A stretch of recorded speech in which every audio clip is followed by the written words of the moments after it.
let's learn about the process of osmoregulation, the regulation of water. This takes place in the nephron, which is a structure that can be found across the cortex and the medulla layers of the kidney. The kidney has many, many, many millions of nephrons in. We are just looking at the structure of one. The kidney receives blood from the renal artery. The renal artery branches into smaller and smaller blood vessels until we get to the afferent arteriole, bringing blood into this structure here called the glomerulus, which is a knot, like a bundle of capillaries. These capillaries are very thin. Blood goes in and then leaves through the efferent arteriole. Now we notice that the afferent and the efferent arteriole have different diameters. The afferent arteriole is a lot wider than the efferent arteriole. This difference in diameter causes high hydrostatic pressure within the blood capillaries in the glomerulus. As a result, substances will be forced out of the glomerulus into this structure here called the Bowman's capsule. The substances that are collected by the Bowman's capsule is called the glomerular filtrate. And the glomerular filtrate will contain water and glucose as well as other stuff, but mainly glucose and water. Slight problem there because we really don't want the glucose to leave the blood. We actually need it to be in the blood so that it can be delivered to cells for respiration. Due to this high hydrostatic pressure, it is forced out along with water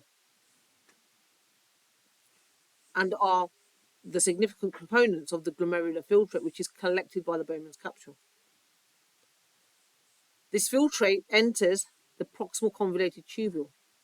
Now, the proximal convoluted tubule has cells that are quite specialized. They have microvilli, they have a high surface area. And what that helps with is the reabsorption of glucose back into the blood. It got filtered out, we need it back into the blood, and that's what happens in the proximal convoluted tubule. But only the glucose is reabsorbed. We call this selective reabsorption. We might reabsorb some of the ions or minerals that we need as well. But selective reabsorption happens in the proximal convoluted tubule. Leaving now the water. We need to deal with the water here. Okay. Now the water concentration here is a lot.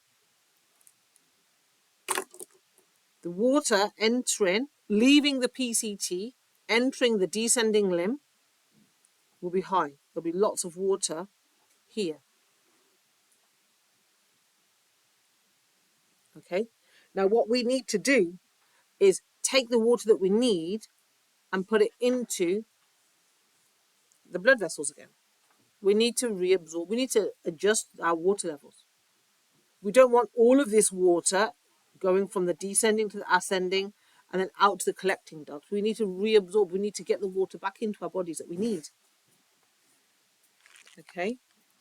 And there's a process by which this happens. Something to think about when we talk about the descending limb. The wall of this descending limb, the wall is highly permeable to water. Water can move across this membrane really easily.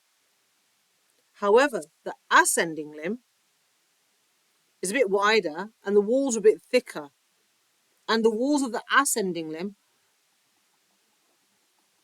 is not permeable, impermeable to water. Okay, so there's a difference in the permeabilities to water of the descending and the ascending limb. Okay, that's just something to be aware of. So how do we get the water that we need from this now area into our tissue of the medulla? How do we get that water back out? It starts like this. Step 1. In the wall of the ascending limb, we have protein molecules in the membrane. Okay, the protein molecules in the membrane are called proton pumps.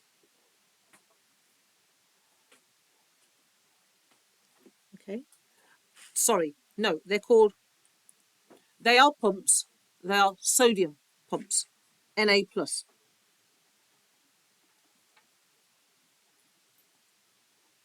Now, if the protein molecule is a sodium pump, we know it's involved in the process of active transport, meaning that the sodium ions in the solution now that is in here are actively transported from a low to a high concentration. So we know here we have a high concentration of sodium ions. As a result of this active transport of sodium, okay, from the ascending limb into the surrounding tissue. Now, for this reason, there will be lots of mitochondria providing the energy for this active transport. So there'll be lots of mitochondria within the ascending limb wall. If we have lots of sodium here, and sodium is a solute, it means the concentration of water is going to be low. Now remember the descending limb, the water can move across this wall, this membrane, because it is permeable to water. Okay.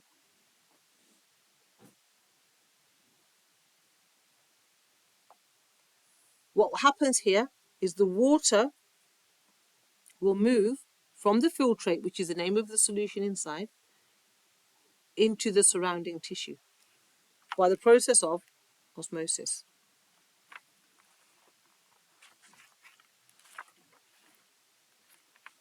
Okay. And ultimately, once it's into the surrounding tissue or the interstitial space, remember we've got this efferent arteriole, gives us a whole network of blood capillaries around here. So ultimately, the water will enter the cells in the medulla or the interstitial fluid and then into the blood capillaries. And we've got back the water that we wanted. Okay. As we go down the descending limb, the amount of water decreases. So the filtrate becomes slightly more concentrated at the tip.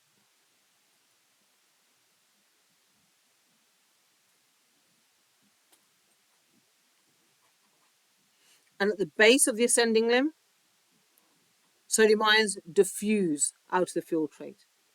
So because this now might have less water, might be more concentrated, any ions that are still in solution will diffuse out because they'll be in a higher concentration here than they are outside. Okay.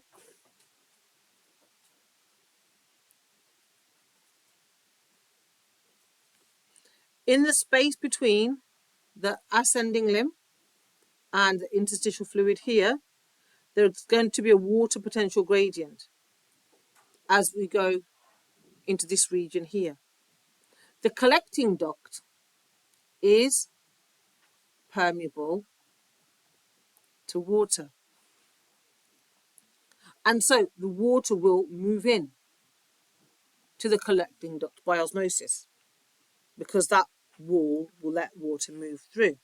And then that water can be carried away to the bladder to then form urine, and it can be removed as waste.